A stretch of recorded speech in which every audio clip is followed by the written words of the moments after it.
To start, please. गृह मंत्रालय की तरफ से अपडेट आपके लिए ये है, राज्य सरकारों ने लॉकडाउन को लागू करने के लिए अपने प्रयास बढ़ा दिए हैं। जहां भी लॉकडाउन का उल्लंघन हो रहा है वहां वे उचित कार्यवाही कर रहे हैं। आवश्यक खाद्य सामग्री जैसे गेहूं, चावल, दालें एवं दूध की आपूर्ति की स्थिति संतोषजनक है और इनकी उपलब्धता को निरंतर मॉनिटर किया जा रहा है। जैसा कि आप सबको पता है, माननीय प्रधानमंत्री जी ने 14 अप्रैल 2020 को राष्ट्र को संबोधित करते हुए 3 मई 2020 तक लॉकडाउन बढ़ाने की घोषणा की थी, जिसके अनुपालन में कल गृह मंत्रालय द्वारा विस्तृत दिशा निर्देश जारी किए गए हैं। गृह मंत्रालय ने सभी राज्यों एवं केंद्र शासित प्रदेशों को पत्र लिखकर इन दिशा निर्देशों को ग्राउंड लेवल पर क्रियान्वित करवाने तथा आम जनता के लाभ के लिए इनके व्यापक प्रचार पर जोर दिया है। लॉकडाउन के अंतर्गत 3 मई 2020 तक संपूर्ण देश में हवाई, रेल और सड़क मार्ग से यात्रियों का आवागमन बंद रहेगा। टैक्सी, ऑटो रिक्शा और साइकिल रिक्शा सहित कैब एग्रीगेटर्स की सेवाएं प्रतिबंधित रहेंगी। सभी शैक्षिक एवं संबंधित संस्थान बंद रहेंगे।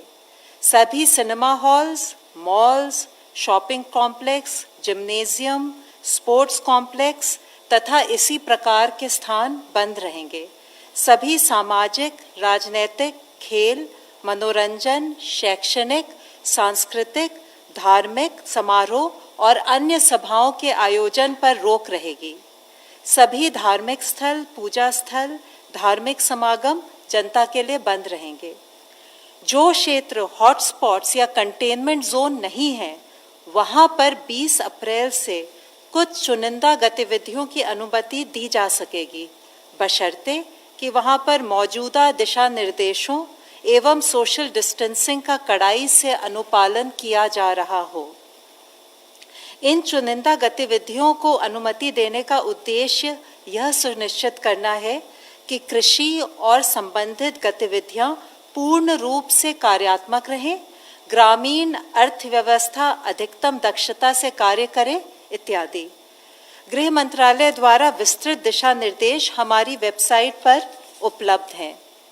मैं आपके माध्यम से एक बार फिर लोकहित में लॉकडाउन को सफल बनाने के लिए कुछ नियमों का सार्वजनिक स्थानों पर और कार्यस्थलों पर कड़ाई से अनुपालन करने पर जोर देना चाहूँगी।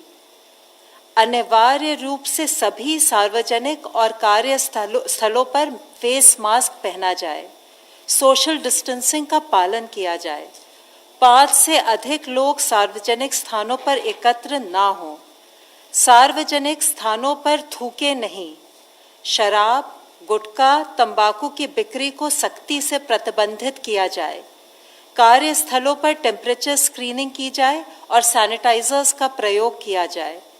बुजुर्ग और रोगग्रस्त व्यक्ति तथा छोटे बच्चों के माता पिता को घर से कार्य करने के लिए प्रोत्साहित किया जाए। निजी और सार्वजनिक दोनों क्षेत्रों के सभी कर्मचारियों के लिए आरोग्य सेतु के प्रयोग को बढ़ावा और दिया जाए। आपसे अनुरोध है कि सभी राष्ट्रीय निर्देश और एसओपीज जो हमारे दिशा निर्देशों के साथ संलग्न हैं, उनको ध्यान से पढ़ें, उनके बारे में जानकारी बढ़ाएं और उनका पूर्णतया पालन करें। धन्यवाद। मिनिस्ट्री ऑफ हेल्थ की तरफ से मिस्टर लव अग्रवाल प्लीज। स्वास्थ्य मंत्रालय सभी स्टेक होल्डर्स के साथ मिलकर कोविड की इस लड़ाई में जुटा हुआ है। कल माननीय स्वास्थ्य मंत्री और स्वास्थ्य राज्य मंत्री ने भारत में कोविड-19 के कंटेनमेंट मेजर्स को लेकर हेल्थ फंक्शनरीज और साथ में वर्ल्ड हेल्थ ऑर्गेनाइजेशन के फील्ड ऑफिसर्स के साथ एक वीडियो कॉन्फ्रेंस की थी, जिसमें माइक्रो प्लान्स फॉर क्लस्टर और आउटब्रेक कंटेनमेंट के डेवलपमेंट के लिए जिला स्तर पर WHO अधिकारियों के साथ टेक्निकल कोऑर्डिनेशन किया जाए, उस पर विस्तृत चर्चा हुई। साथ ही स्वास्थ्य मंत्रालय WHO की national polio surveillance network team की सर्विसेज को यूटिलाइज करते हुए हमारी ऑनगोइंग सर्विलेंस को कैसे स्ट्रेंथन किया जाए, उस पर भी एक एक्शन प्लान बनाया गया। माननीय स्वास्थ्य मंत्री ने कन्फेडरेशन ऑफ इंडियन इंडस्ट्री द्वारा ऑर्गेनाइज्ड इंटरेक्शन में इंडियन इंडस्ट्री लीडर्स के साथ भी बातचीत की, जहां उन्होंने पीएम केयर्स फंड में योगदान देने के लिए इंडियन इंडस्ट्री को धन्यवाद दिया। साथ ही माननीय मंत्री जी ने उन्हें एश्योरेंस दिया कि सरकार उनके सामने आने वाली कठिनाइयों से अवगत है और इकॉनमी के रिवाइवल के लिए किए जा रहे मेजर्स के द्वारा उनके कंसर्न्स को एड्रेस भी किया। इसके अलावा उन्हें कोविड के समय में हेल्थ केयर में मेक इन इंडिया के अवसरों का बेस्ट यूज़ करने के लिए एनकरेज किया, ताकि देश critical health care equipment provision में ज़्यादा रेजिलिएंट और आत्मनिर्भर हो सके। स्वास्थ्य मंत्रालय ने लॉकडाउन के दौरान सेफ ड्रिंकिंग वाटर प्रैक्टिसेस के लिए एक एडवाइजरी कल जारी की है, जिसके तहत पब्लिक हेल्थ डिपार्टमेंट को रिलीफ कैंप्स पर विशेष ध्यान देने और समाज के वल्नरेबल सेक्शंस के लिए पानी की सप्लाई बढ़ाने की सलाह दी गई है। क्लोरीन टैबलेट्स, ब्लीचिंग पाउडर और हाइपोक्लोराइड सॉल्यूशन के अप्रोप्रिएट यूज़ की एडवाइस भी दी गई है। स्वास्थ्य मंत्रालय ने सभी स्टेट्स और यूनियन टेरिटरीज को कोविड-19 के आउटब्रेक के दौरान इसेंशियल सर्विसेज हेल्थ सर्विसेज की डिलीवरी पर एक डिटेल्ड गाइडलाइंस को भी इशू किया है, जिसके तहत इन सेवाओं में जैसे कि मैटरनल और child health services, prevention and management of communicable health diseases, treatment of chronic illnesses शामिल हैं, ताकि उनके कॉम्प्लिकेशंस को अवॉइड किया जा सके और इमरजेंसीज को एड्रेस किया जा सके। हेल्थ केयर वर्कर्स को इन सब बीमारियों के बारे में कार्य करते हुए सेफ्टी इंश्योर करा जाए, उसके बारे में रिक्वेस्ट की गई है। कोविड डेडिकेटेड फैसिलिटीज़ के अलावा रिमेनिंग फैसिलिटीज़ ऐसी सेवाएं प्रदान करती रहेंगी। नॉट फॉर प्रॉफिट और प्राइवेट सेक्टर को भी ऐसे कार्य में इन्वॉल्व किया जाए, उसके लिए स्टेट गवर्नमेंट से कहा गया है। ओवर क्राउडिंग को रोकने के लिए टेली हेल्थ सर्विसेज को प्रमोट करना चाहिए। साथ ही लॉकडाउन या रेस्ट्रिक्शंस के पीरियड के दौरान इम्यूनाइजेशन और एंटीनेटल केयर जैसी सेवाओं को रीऑर्गेनाइज किया जाना चाहिए और इस तरह की सेवाओं को कोई एक दिन फिक्स करके प्रोवाइड किया जाए। ये सर्विसेज देते समय भी फिजिकल डिस्टेंसिंग और रिक्वायर्ड इन्फेक्शन प्रिवेंशन प्रोटोकॉल को फॉलो करना चाहिए। Pregnant women, children with malnutrition, TB, leprosy, HIV, viral hepatitis, pulmonary diseases या डायलिसिस जैसी जितनी भी सेवाएं हैं, उनको हमारे सब हेल्थ सेंटर और हेल्थ एंड वेलनेस सेंटर के प्राइमरी हेल्थ केयर टीम उनको मॉनिटर करें और उनके द्वारा हम ये सर्विसेज प्रोवाइड करें, उसके लिए आदेश जारी किए गए हैं। साथ ही बल्क ड्रग्स की अवेलेबिलिटी और प्रोडक्शन को बढ़ाने के लिए मिनिस्ट्री ऑफ एनवायरनमेंट ने एक एनवायरनमेंट इम्पैक्ट असेसमेंट नोटिफिकेशन में अमेंडमेंट किया है, जिसके तहत जो भी प्रोजेक्ट या एक्टिविटीज़ बल्क ड्रग और इंटरमीडिएट से रिलेटेड हैं, उनका रिकैटेगराइजेशन करते हुए कैटेगरी ए से कैटेगरी B2 में डाला गया है, जिसके तहत उनका अप्रेजल नेशनल लेवल पर लाए बिना स्टेट लेवल पर त्वरित गति से किया जा सकता है। इसके द्वारा भारत सरकार जो चाहती है कि इम्पॉर्टेंट मेडिसिन और ड्रग्स की अवेलेबिलिटी बढ़े, और यह अमेंडमेंट 30 सितंबर से जिन्होंने भी कोई भी प्रपोजल दिया है उस पर लागू होगा। आज स्टेट रेगुलेटरी बॉडीज इस कैटेगरी के तहत 100 से अधिक प्रपोजल की समीक्षा कर रही है, जो डिसीजन मेकिंग के डिफरेंट लेवल पर है। अब तक टोटल 1489 पीपल हैव रिकवर्ड, और अगर हम देखें तो एक दिन के अंदर 183 लोग रिकवर हुए हैं। भारत में कंफर्म केसेस की संख्या में टोटल 941 नंबर्स का इंक्रीज नोट किया गया है और टोटल पॉजिटिव केसेस 12,380 12,380 हैं। अब तक टोटल रिपोर्टेड डेथ्स 414 हैं, जिसमें से 37 deaths have been reported in last 1 day. मैं आप लोगों की दृष्टि में लाना चाहूँगा, हमारी इस लड़ाई में, हमारे इस एफर्ट्स में अभी तक भी फील्ड लेवल पर किए हुए एक्शन के तहत 325 ऐसे जिले हैं जहां पर कोई भी केस नहीं आया है। हमारी केस फैटेलिटी रेट अगर 3.3% है, तो हमारी percentage of people who have recovered so far is around 12.02%। साथ ही फील्ड लेवल पर जो कुछ ऐसे जिले जहां पर इससे पहले केसेस आए थे, लेकिन फील्ड एक्शन के द्वारा उनको कंट्रोल और उनके कंटेनमेंट से संबंधित जो काम हुआ है, उसके तहत माही इन पुडुचेरी एक वह जिला है जहां पर पिछले 28 दिनों से कोई फर्दर पॉजिटिव केस नहीं आया है।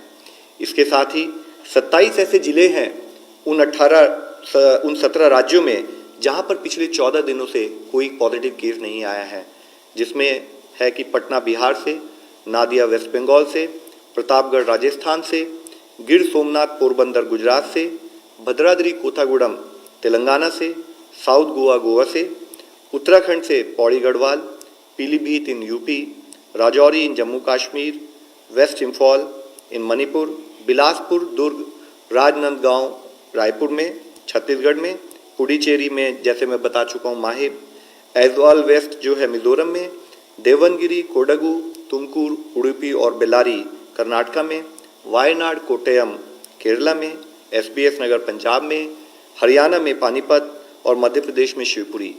मैं आप सबसे ये रिक्वेस्ट करना चाहूँगा कि फील्ड लेवल पर जो कंटेनमेंट का ये प्लान ऑफ एक्शन इम्प्लीमेंट हो रहा है, उसके रिजल्ट हमें दिखने लगे हैं। लॉकडाउन, सोशल डिस्टेंसिंग और कंटेनमेंट मेजर्स के इस कंबाइंड एफर्ट से अगर हम लोग इसी तरीके से इस सतत प्रयास में लग रहेंगे तो हमें सफलता जरूर मिलेगी। धन्यवाद। ICMR representative please. आज तक हमने 2,90,401 लोगों की टेस्ट की है। उनमें से 30,043 यानी 30,043 इनकी टेस्ट कल हुई। उसमें 26,331 जो थे वो ICMR नेटवर्क के जो 176 लैब्स है उनमें हुआ है। 3,712 ये प्राइवेट लैब्स में हुआ है, जिनकी संख्या अभी 78 है, और उनके कलेक्शन सेंटर्स ये 16,000 सिटीज़ के अंदर पाए जाते हैं देश भर में। ये जो कैपेसिटी का बार बार इशू आता है, अभी आपने देखा कि 26,331 वो नेटवर्क में से हुए हैं। हम अगर 9 घंटा काम करते हैं, जैसे एक शिफ्ट में करते हैं, तो हमारी अभी जो लैब की कैपेसिटी है वो 42,418 है, और अगर हम उसको बढ़ा के 2 शिफ्ट में कर दें तो 78,227 लोगों की टेस्ट हम हर दिन कर सकते हैं। दूसरी बात जो बार बार पूछ रहे थे सब, रैपिड टेस्ट किट्स आए क्या? 2 किस्म के रैपिड टेस्ट किट्स आज आ चुके हैं। एक लिवजॉन करके कंपनी का है, एक वॉन्टफ्लो करके कंपनी का है। ये जो टेस्ट किट्स हैं इनकी संख्या लिवजॉन की 2 लाख और वॉन्टफ्लो की 3 लाख है। इन दोनों किट में थोड़ा सा फ़र्क है। फ़र्क यह है कि लिवजॉन का जो किट है, लिवजॉन का किट और वॉन्टफ्लो के किट में IgG और IgM 2 अलग बैंड्स आते हैं क्या? एक इसमें दोनों बैंड एक साथ होते हैं, जिसके बारे में हम थोड़ी चर्चा करके देखें। इन दोनों किट्स की सेंसिटिविटी 80% से ज़्यादा है और स्पेसिफिसिटी भी तकरीबन 84% से ऊपर ही है। तो जिस ढंग से इनका जो क्लेम है कि ये टेस्ट अच्छे हैं, शायद उसका पहला इस्तेमाल होगा और हमको खुद को भी उसके बारे में फील्ड कंडीशंस में का पता चल जाएगा। अब जब इन चीज़ों की हम बात करते हैं तो 2 चीज़ें समझना ज़रूरी है। ये सीरोलॉजिक किट्स हैं। अब जब हम सीरोलॉजिक किट्स बोलते हैं, जो एंटीबॉडी देखने के किट्स जिसको हम अभी रैपिड किट करके ज़्यादा जानते हैं, वो किट्स के बारे में हमको थोड़ा समझना पड़ेगा। मेरे शरीर में अगर विषाणु गया तो मुझे क्या दिखेगा? सबसे पहले मेरे नेज़ल स्वैब या ओरल फेरेंजियल स्वैब, जहाँ से स्वैब जो हम लेते हैं, उसमें विषाणु नज़र आएगा। मैं अगर और 8 दिन रुकूं, 8 दिन के बाद में मुझे क्या दिखाई देगा कि जैसे मुझे लक्षण आना शुरू हो जाएंगे, उन विषाणु की संख्या ये मेरे गले में या नाक में रहे वो सबसे ज़्यादा होती है जब लक्षण आते हैं। जब उसके बाद में ये गिरना शुरू हो जाती है। अब उस वक्त एंटीबॉडी को क्या होगा? अब थोड़ा एंटीबॉडी के बारे में हम समझ लें, यानी वो क्लैरिटी हमको लोगों तक पहुंचाने आएगी। मेरे शरीर में अगर कोई विषाणु गया तो वो विषाणु को लड़ने के लिए मेरा शरीर कुछ शस्त्र तैयार करता है, जिनको हम साइंटिफिक भाषा में एंटीबॉडी बोलते हैं। ये एंटीबॉडी जो होती है, जैसे अगर मुझे बताना है, समझो इस किस्म का विषाणु है, तो एंटीबॉडी इससे एग्जैक्टली उल्टी होती है, वो इस किस्म की रहेगी और उसको चिपक जाएगी तो वो विषाणु नाकाम हो जाएगा। अब हमको एक समझना है, इनमें टाइप्स होते हैं। सबसे पहली एंटीबॉडी जो आती है वो IgM किस्म की एंटीबॉडी आती है। ये जो आईजीएम किस्म की जो एंटीबॉडी होती है ये ज़्यादा दिन रुकती नहीं, थोड़े दिन के बाद में चले जाना अपेक्षित रहता है। आईजीएम एंटीबॉडी जैसे आती है तो हमको पता चलता है कि ये इन्फेक्शन रिसेंट है, ऐसे में लगा है। जब आईजीजी एंटीबॉडी आएगी तो मुझे ये पता चलेगा कि मेरी प्रतिकार शक्ति अच्छी हो रही है। इसका मायना सिर्फ आईजीजी अगर मुझे दिखा और आईजीएम नहीं दिखा तो मैं ये समझ सकता हूँ ये पुराना इन्फेक्शन है। अब इतना मैंने क्यों बताया, उसके दो कारण हैं। जब हम रैपिड एंटीबॉडी टेस्ट करेंगे तो ये rapid antibody test early diagnosis के लिए नहीं है, ये लोगों ने समझना बहुत ज़रूरी है। अर्ली डायग्नोसिस को क्यों नहीं है कि हमने 10 दिन होने के बाद में या ऑलमोस्ट 2 हफ्ते होने के बाद में समझो मैंने एंटीबॉडी टेस्ट की तो 80% लोगों में ही सिर्फ वो एंटीबॉडी दिखती है। इसका मतलब मेरा डायग्नोसिस 20% में मैं सिर्फ एंटीबॉडी इस्तेमाल करूं तो 15 दिन होने के बाद में भी मैं बोल नहीं पाऊंगा। इसलिए ये डायग्नोसिस के लिए इस्तेमाल नहीं होती है, ये इस्तेमाल होती है सर्वेलेंस के पर्पस के लिए। सर्वेलेंस यानी क्या, जैसे अग्रवाल साहब बार बार आपको ये बता रहे हैं कि हॉटस्पॉट्स होते हैं। अब ये हॉटस्पॉट पे आपको अगर नज़र रखना है तो यहाँ ये बढ़ते जा रहा है या कम होते जा रहा है ये अगर मुझे देखना है तो मैं ये एंटीबॉडी टेस्ट पीरियोडिकली करके मैं जान सकता हूँ। अब कुछ लोगों के मन में एक विचार आएगा कि क्या एंटीबॉडी टेस्ट पॉजिटिव हो गई इसका मायना मुझे इन्फेक्शन हुआ, मुझे बाद में इन्फेक्शन नहीं होगा, ऐसे मैं मान सकता हूँ क्या? तो हमको एक दूसरी चीज़ समझना है। कोई भी विषाणु के खिलाफ जब एंटीबॉडी तैयार होती है, हर विषाणु उस विषाणु के साथ बाद में अच्छे ढंग से लड़ सकती है वो एंटीबॉडी, ऐसे नहीं होता है। उदाहरण के तौर पे देता हूँ, मुझे अभी यहाँ हिंदी में क्या बोलते हैं मालूम नहीं, वैरिसेला जोस्टर करके जो होती, चिकन पॉक्स जो होता है ना, चिकन पॉक्स की जो बीमारी होती है उसमें जो एंटीबॉडी एक बार तैयार हो जाए तो इतने अच्छे दर्जे की होती है, इतनी अच्छी क्वालिटी होती है कि ज़िंदगी भर बाद में नए सिरे से ये चिकन पॉक्स आपको कभी होता नहीं। लेकिन उसी हिसाब से अगर आपने देखा तो साइंस में का पैराडॉक्स देखो, आपको HIV इन्फेक्शन हुआ, मेरे शरीर में HIV एंटीबॉडी ज़िंदगी भर दिखेगी लेकिन वो HIV के खिलाफ प्रोटेक्ट नहीं करती है। तो एंटीबॉडी दिखे भी तो हम ये नहीं समझ सकते हैं कि इसका मायना मुझे हुआ ही नहीं है। ये देख यानी मेरा इम्यून रिस्पांस बहुत स्ट्रांग है, अभी मुझे कभी होगा नहीं, ये बोलना कठिन होता है। कब तक कठिन होगा? जब तक इसके ऊपर अच्छा संशोधन नहीं होता, ये एंटीबॉडी कितनी अच्छे ढंग की है इसका पता नहीं चलता, जब तक हम इसको इस्तेमाल नहीं कर सकते इस ढंग से। ये क्यों बोल रहा हूँ? हमने सर्वेलेंस पर्पस के लिए इस्तेमाल करना है, ट्रेंड देखने के लिए इस्तेमाल करना है, लेकिन इसको हम अर्ली डायग्नोसिस के हिसाब से हमने कभी इस्तेमाल करना नहीं चाहिए। अब दूसरी बड़ी बात कि हम जब ये एंटीबॉडी टेस्ट के इंडिकेशन बोल रहे हैं कि ये सर्वेलेंस में इस्तेमाल करते हैं, तो फिर एक बार हम याद करवा के देख लें कि ये RT-PCR जो है पहली वायरोलॉजिक टेस्ट हम किन किन लोगों को दे रहे हैं। अब अगर मैं आपको बोलूं, फिर पुरानी याददाश्त आपको दिलवा दूं कि ये जो टेस्ट किट है, ये जो टेस्ट है किस किस को ऑफर होती है? जो भी ऐसी जगह से इंटरनेशनली आया है जिनको 14 दिन में वो वहाँ गया था जहाँ ये बीमारी ज़्यादा फैली हुई थी, उसको ऑफर हो सकती है, उसको अगर उसके लक्षण दिखाई दे तो। लेकिन आज के तौर पे ये क्राइटेरिया रिलैक्स्ड है, लेकिन कभी न कभी तो भी, क्योंकि ये अभी तो लॉकडाउन चालू है, इंटरनेशनल फ्लाइट्स नहीं है, कभी न कभी तो भी ऐसे होगा, फिर हम खुल जाएं, उस वक्त ये क्राइटेरिया फिर लगेगा, इसलिए उसको अभी भी रखे हैं।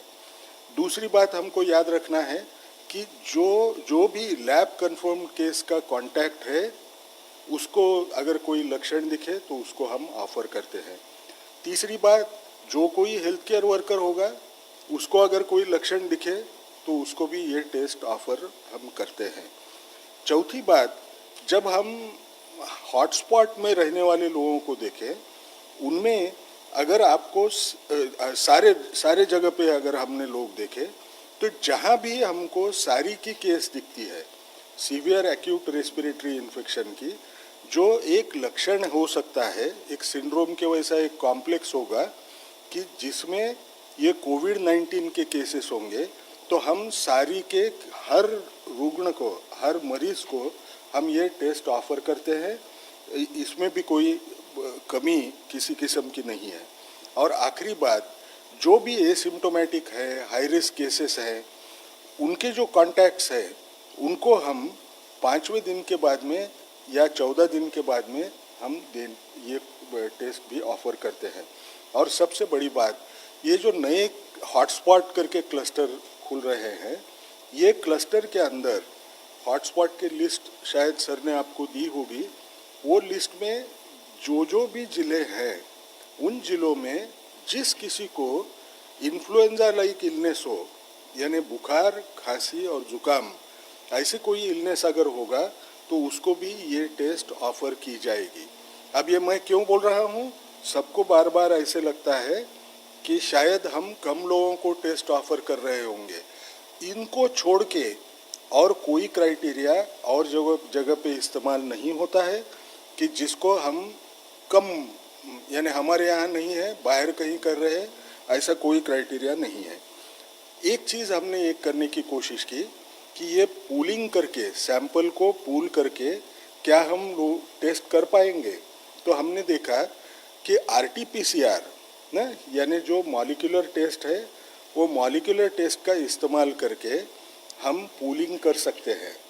पूल्ड इसलिए कर सकते हैं क्योंकि उसकी कीमत कम हो जाएगी, नतीजा वही मिलेगा।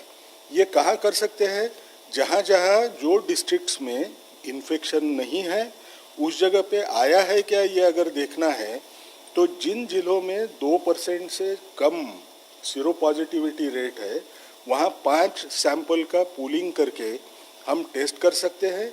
अगर वो पूल पॉजिटिव पाया गया तो हम ये पाँचों के पाँचों अगर टेस्ट करें तो हमको उसमें इकोनॉमिक बेनिफिट भी हम रख सकेंगे। सारे लोगों की टेस्ट करने की हमको ज़रूरत भी नहीं आएगी। इसका मायना क्या हुआ कि आज जो हम टेस्ट कर रहे हैं उसके क्राइटेरिया भी बाहर जैसे हैं वैसे हैं। आज हमारा जो नेटवर्क है वो पूरा के पूरा नेटवर्क पूरे देश भर फैला हुआ है। सिर्फ इंतज़ार किस बात का है, हमारी जो कैपेसिटी है वो कैपेसिटी में जितने लोग चाहिए उतने लोगों का अगर मुझे टेस्ट करना है तो लोगों ने घर जिनको लक्षण होंगे, जो लोगों का कांटेक्ट आया होगा, वो लोगों ने अपनी टेस्ट करने के लिए आगे आना है। पहले ही मैं बता चुका हूँ कि 3-4 दिन पहले हमारे पास 6 हफ्ते टेस्ट करने के उतना स्टॉक था। आज हम ये बोल सकते हैं कि जैसे मैंने कल बताया, आज तकरीबन 8 हफ्ते तक हमको चिंता करने की ज़रूरत नहीं है। हम लोगों की टेस्ट कर सकते हैं। सिर्फ रैपिड टेस्ट जो है ये डायग्नोसिस के लिए नहीं है, क्योंकि ये टेस्ट अब आई तो सब लोग लिखना शुरू करेंगे। लोग सोचेंगे मैं रैपिड टेस्ट करवा लेता हूँ, वो उसके लिए नहीं है, डायग्नोसिस के लिए नहीं है, ये एपिडेमियोलॉजिक पर्पजेस के लिए है। Thank you. I think in detail you have elaborated on the infrastructure support system, Mr. Rajiv Jain. I'll give you a brief overview of the commendable work done by some of the infra ministries to aid in the fight against COVID-19. You are aware that Ministry of Civil Aviation core group was formed with important stakeholders for undertaking Lifeline Udan initiatives to transport essential medical cargo to remote parts of the country to support India's war against COVID-19. A hub and spoke Lifeline services were started from 26th March to 2020. Air India, Alliance Air, Indian Air Force and private carriers, they are operating flights to deliver essential items, including medical supplies with special focus on the Northeast region, island territories and the hill states. Air India and Indian Air Force collaborated primarily for J&K, Ladakh, Northeast and other island regions. Helicopter services, including Pawan Hans Limited, have been operating in J&K, Ladakh and Northeast region transporting critical medical cargo and patients. So far, 247 flights have been operated under Lifeline Udan by Air India, Alliance Air, Indian Air Force, and private carriers. 154 of these flights have been operated by Air India and Alliance Air. Cargo transported till date is more than 418 tons. Aerial distance covered by Lifeline Udan flights till date is more than 2.45 lakh kilometers. An air bridge has been established with China with effect from 4th April 2020 for transportation of pharmaceuticals, medical equipment, and COVID-19 relief material. Within South Asia, Air India transported medical supplies to Colombo. Air India operated first flight under Krishi Udan program between Mumbai and London on 13th April 2020, carrying 29 tons of fruits and vegetables to London and returned with 15.6 tons of general cargo material. I'll give you a brief overview of Indian Railways now. Reaching out to those in need, over 16 lakh free meals have been served by Railways till 15th April 2020. From 24th March 2020 to 14th April 2020, more than 8 lakh wagons carried supplies to keep the supply chain functional. Of these, more than 5.15 lakh wagons carried essential commodities like food grains, salt, sugar, milk, edible oil, onion, fruits and vegetables, petroleum products, coal, fertilizers, etc. throughout the country. In order to supplement the national healthcare efforts to fight COVID-19, 5,000 beds in 17 dedicated hospitals and 33 isolated hospitals blocks in railway hospitals have been identified for treatment of COVID-19 patients. Over 10,500 quarantine beds have been made available across the Indian Railways to fight COVID-19. Over 5,000 train coaches to serve as quarantine isolation facilities for up to 80,000 beds have been created in quick time for any contingency related to COVID-19 fight back. So far as Indian Posts are concerned, India Post has leveraged its vast network of more than 1.5 lakh post offices and 4 lakh postal employees on ground to provide delivery of essential services to the citizens at their doorsteps in the remotest corners of the country. Broadly speaking, the department has been focusing on the supply chain and the last mile delivery of essential services as well as the provision of basic postal and financial services. Leveraging its first mile and last mile connectivity and its supply chain and logistics infrastructure, India Post has used cargo flights and its own fleet of Red Mail motor vans to deliver essential items including medicines, COVID-19 testing kits and medical equipment including ventilators. Around 1.3 crore post office saving bank transactions were carried out involving more than 21,000 crores apart from 52 lakh India Post payments, bank transactions involving around rupees 1,500 crores, AEPS transactions worth more than rupees 120 crores served around 5 lakh customers at their doorsteps. Around 26 lakh mail articles were delivered apart from payment of about 10 lakh money orders. Last is Ministry of Road Transport and Highways. It has been ensured that no payments are delayed due to the closure of office and the payments are released to contractors, consultants, vendors in a time-bound manner using digital payment platforms. About rupees 10,000 crores has been released by NHAI to various contractors, consultants and vendors clearing their pending bills during the lockdown period.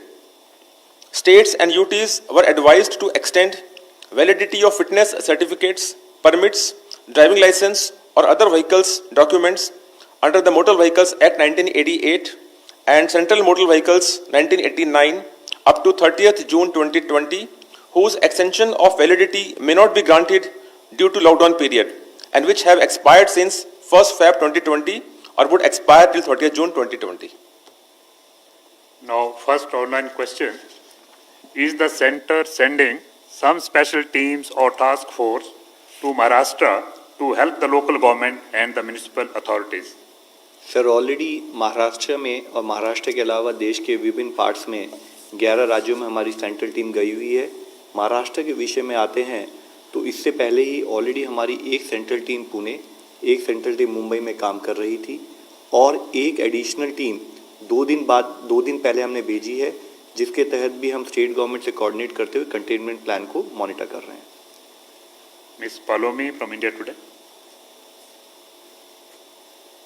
So my question is to the Health Ministry and to ICMR.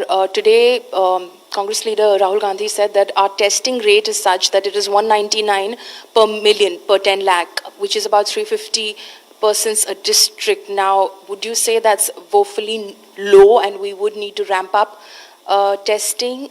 And the second question is to Rajiv sir. This is about the memorandum, the Office of Memorandum, which has just come out from the DGC about air travel bookings and refunding of air passengers. Now, it says, it's worded in such a way, it says that if you've made bookings during the lockdown period for travel during the lockdown period, you stand eligible for a refund if you seek so. I wouldn't make a booking during the lockdown period to travel during the lockdown period because bookings are closed. So it's, if you can just clarify that. I think I've just seen that OM and your query. So your query is about the passengers who have made bookings during the lockdown period. Yeah, so it says two things, right? It says for travel during the lockdown period of 25th March to the 14th of April, you can seek a refund if you've made a booking during that period for travel during that period, and if you made a booking between 25th of March to the 14th of April to travel during the second lockdown period, which obviously now the lockdown has been announced. I think you're not booking during when it's closed. There must be some wording and interpretation. We'll have to get back and we'll clarify. Yeah, sure. Yeah. No, I will have to go back and clarify. Those wording has to be seen then. I think you will get We'll clarification come on back that. on that. Yeah. Yeah. Testing के लिए हिंदी में बोला चलेगा ना क्या? English हम अगर देखें ना, अभी ग्लोबली अगर देखें तो जापान में एक आदमी पॉजिटिव पाने के लिए उनको वो 11.7 लोगों की टेस्ट करते हैं जापान में, which is one of the highest that you can see. Italy में 6.7 टेस्ट होते हैं तो एक आदमी पॉजिटिव पाया जाता है। अमेरिका में 5.3 टेस्ट करना पड़ता है, एक आदमी पॉजिटिव पाया जाता है। यूके में 3.4 एक आदमी पॉजिटिव पाया जाता है। हमारे देश में हम तकरीबन 24 टेस्ट कर रहे हैं एक आदमी पॉजिटिव पाने के लिए। हमको ये समझना पड़ेगा कि 24 अगर हमको पूछा तो 24 यानी 23 लोगों की टेस्ट तो हम ऐसे ही वो निगेटिव आ रहे हैं, फिर भी हम कर रहे हैं। तो नंबर्स के इसमें ये कहना बहुत कठिन रहेगा, क्योंकि हमारा पॉपुलेशन बेस अगर आप पकड़े तो वो तो 135 करोड़ 30 करोड़, वो पॉपुलेशन बेस को सब वल्नरेबल उतने नहीं है। हम अभी भी क्या कर रहे हैं, देश को अलग अलग जोन्स में बांट रहे हैं, किसको हॉटस्पॉट बोलेंगे, किसको क्या बोलेंगे। जैसा अग्रवाल साहब ने बोला, मैं थोड़ा नंबर भूल गया होगा, और 300 के ऊपर 330 या ऐसे डिस्ट्रिक्ट्स हैं जहाँ कोई भी केस अभी तक रिपोर्ट नहीं हुआ है, लेकिन उनकी पॉपुलेशन का बेस पकड़ के मैं टेस्टिंग के बारे में बोलना मुश्किल है। मैडम, मैं ऐड करना चाहूँगा, एक्चुअली एक पर्टिकुलर डेटा को कई तरीके से इंटरप्रेट किया जा सकता है। हमारा एफर्ट ये है कि कोई भी पॉजिटिव केस हमारी पकड़ से ना छूटे, और उसके तहत जैसे कि इससे पहले डॉक्टर गंगा खेड़कर साहब ने बताया है, एक प्रॉपरली डिफाइंड क्राइटेरिया है, और उस क्राइटेरिया के तहत जैसे इन्होंने बताया कि अगर हम देखें कि दूसरे देशों की तुलना में हमारे यहाँ अगर 24 पेशेंट को हमने टेस्ट किया, 24 सिम्टोमेटिक लोगों को टेस्ट किया, तब जाकर हमारे को एक पॉजिटिव मिला, तो it is a clear indication कि हमारे देश में because of the action taken by government, advance action primarily, हम लोग कुछ हद तक इसको कंटेन कर पाए हैं। It is not about absolute number of testing which will be are defining criteria. What is important कि हमारे containment measures link with testing overall हमारे को क्या आउटपुट दे रहे हैं। तो उसके तहत में आप ये समझे, जैसे कि इससे पहले अभी हाईलाइट किया गया है कि हमारे यहाँ जो भी डिफाइंड क्राइटेरिया है वो पर्टिकुलर सैंपल का क्राइटेरिया, उसके तहत सब लोग टेस्ट हों। इसके साथ ही हम, जैसे कि डॉक्टर साहब ने बताया है कि सारी यानी कि सीवियर एक्यूट रेस्पिरेटरी सिंड्रोम और साथ में ILI यानी कि इन्फ्लुएंजा लाइक इलनेसेस, उससे रिलेटेड टेस्ट हम इवन जहां जिस एरिया में आज भी कोई पॉजिटिव नहीं आया वहां भी हम कर रहे हैं। इसके तहत हमें पता लगता है कि कहीं बाय मिस्टेक उस पर्टिकुलर एरिया में वायरस स्प्रेड तो नहीं हो रहा है, तो उसके तहत हम ओवरऑल कंट्री में भी मॉनिटरिंग कर रहे हैं। बट जो भी हम मॉनिटरिंग कर रहे हैं उसका एक डिफाइंड प्रोसेस है, उसका एक डिफाइंड क्राइटेरिया है, और जो नंबर्स हमें अब तक मिले हैं जैसे कि डॉक्टर साहब ने बताया वो क्लियरली इंडिकेट कर रहे हैं कि ये स्ट्रैटेजी काम कर रही है। ICMR के लिए एक और क्वेश्चन है। Rapid antibody testing kits have arrived today from China. Many reports suggested that these Chinese kits were faulty and India was not getting these Chinese kits. Is India still going to use them? देख लीजिए, इसका सवाल थोड़ा ज़रा ज़्यादा technical भी शायद हो सकता है। नहीं, ये सच है, जैसा मैंने पहले बताया, एंटीबॉडी किट्स इनकी सेंसिटिविटी स्पेसिफिसिटी ये कम है, ये तो हम चारों तरफ सबको मालूम है। इसका इस्तेमाल जैसा मैंने पहले बताया कि अर्ली डायग्नोसिस के लिए या इंसान को ये इन्फेक्शन हुआ है क्या इसके लिए करना नहीं है, ये तो हम ट्रेंड देखने के लिए कर रहे हैं। अब ये ट्रेंड देखने के लिए हम ये क्यों इस्तेमाल कर सकते हैं, क्योंकि समझ लीजिए वो टेस्ट किट में, हाँ, अभी जैसा मैंने एक बताया IgM की जो टेस्ट किट की सेंसिटिविटी है 81.3 है, ये तो पॉइंट एस्टिमेट है, लेकिन ये अपर रेंज को अगर पकड़े या लोअर रेंज को पकड़े तो थोड़ा आगे पीछे होता है। अब अगर मैं वो करता हूँ तो मुझे क्या याद रखना पड़ता है, एक ही बैच में के मैंने टेस्ट किए हैं, जो भी एरर आना है वो एरर यूनिफॉर्म आएगी। मुझे अगर ट्रेंड दिखना है तो ट्रेंड में कोई फर्क नहीं आएगा, क्योंकि वो 6% दिखने के बजाय 5.8% निकला और उसका ट्रेंड मैं फॉलो कर रहा हूँ, तो उससे मुझे कोई फर्क नहीं पड़ता है। ये डिसीज डायग्नोसिस के लिए नहीं है, जैसे मैंने बोला इम्यून रिस्पांस उसका द्योतक आज समझ सकते हैं क्या, अभी भी नहीं समझ सकते हैं। ये सर्वेलेंस में हॉटस्पॉट में कैसे इन्फेक्शन फैल रहा है या बढ़ रहा है या कम हो रहा है, इसका अंदाज बांधने के लिए टेस्ट है। इसलिए वो किट का फॉल्टी रहने का हिसाब जो था ना, वो जो लोगों ने इम्यून रिस्पांस देखने को किया उसके इसमें चक्कर में ठीक है, ये सर्वेलेंस के लिए कोई प्रॉब्लम नहीं है। मिस्टर मृगांक प्रभाकर, सहारा इंडिया। सर मेरा से है टेक्नोलॉजी के इस्तेमाल के लिए आप लोगों से अप्रूवल मांगा है, तो अप्रूवल आप दे क्या है? नहीं, इसके बारे में थोड़ा सा कंफ्यूजन है। हाँ, ICMR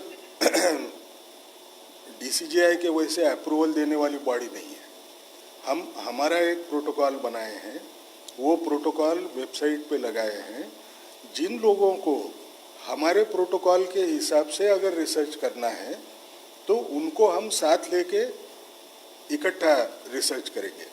अब कुछ लोग सोचेंगे कि जैसे मैं एक उदाहरण देता हूँ, कोई बोलेगा एंटीबायोटिक का डोज 250 मिलीग्राम देने के बजाय मैं 500 मिलीग्राम इस्तेमाल करूँगा, उसको मैं तो रोक तो नहीं सकूँगा।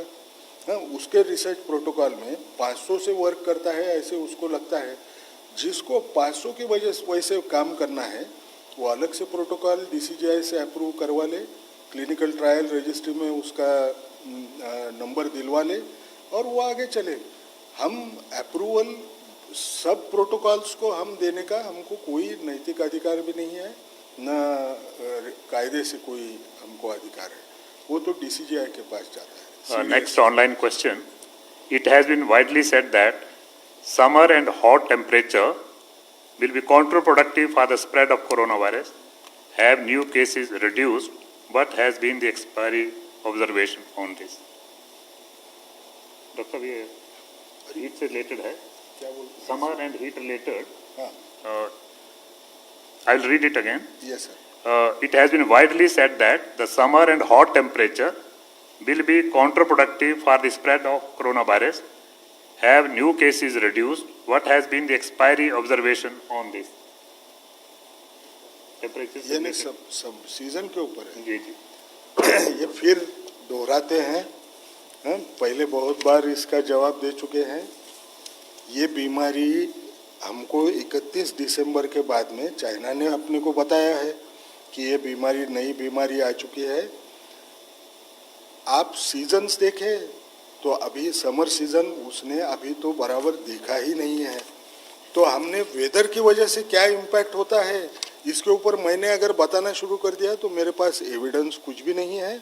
मैं मेरे मन में जो विचार आता है वो मैं बोलूँगा। लेकिन जब हम सारे लोगों से जब बोलना चाहते हैं कि ये क्या होगा कैसे होगा और मेरे पास अगर सबूत न हो तो उस पर मैंने भाष्य करना गलत है। हम उसको देख सकते हैं ये समर सीजन में क्या होगा। सबको ऐसे लगता है समर में वो जल्दी सूख जाएगा, अगर ड्रॉपलेट्स कहीं गिरे तो उससे इन्फेक्शन होने का चांस कम हो जाएगा। लेकिन अगर ये सही है तो हमको दिखना चाहिए, अगर दिखा तो हम बोलेंगे, अगर नहीं दिखा तो नहीं है। क्या करें। Last question, Mr. Kundan, TV9.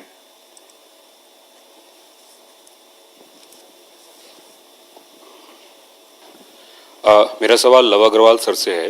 Sir, देश में जितने भी क्लस्टर हुए या हॉटस्पॉट हुए, आपने उनको रिस्ट्रिक्ट करने की वहाँ पे कोशिश की। क्या ऐसा कोई डेटा भी आया है कि वहाँ पे फिर से उन जगहों पर कोरोना के संक्रमित मरीजों की संख्या बढ़ी हो? सर, क्लस्टर कंटेनमेंट भी एक ऑनगोइंग प्रोसेस है। तो जैसे मैंने आपको कल बताया था, जब हम अपनी स्ट्रैटेजिक अप्रोच के थ्रू क्लस्टर कंटेनमेंट पर काम करते हैं, हमारी special team house to house surveillance करती हैं और उसके बेसिस पर फीवर, कफ और रेस्पिरेटरी केसेस की मॉनिटरिंग होती है। तो उसके तहत हम चेन ऑफ ट्रांसमिशन को ब्रेक करने के एफर्ट करते हैं। फिर हम उस एरिया को तब तक अपने कंटेनमेंट स्ट्रैटेजीज में रखते हैं जब तक कि नेक्स्ट 28 दिन तक कोई पर्टिकुलर केस वहाँ ना आए। तो ये ऑनगोइंग प्रोसेस है और उसके तहत ही अभी मैंने आप लोगों के नॉलेज में लाया हूँ कि माहे डिस्ट्रिक्ट जो है वहाँ पर पिछले 28 दिनों से कोई भी केस नहीं आया है। इसी तरह से 27 और ज़िले हैं जहाँ पर 14 दिनों से कोई पॉजिटिव केस नहीं आया है। ये एक ऑनगोइंग प्रोसेस है। हमारे पूरे एफर्ट्स होते हैं कि हम चेन ऑफ ट्रांसमिशन को 100% ब्रेक कर सकें। Thank you, friends. Thank you very much.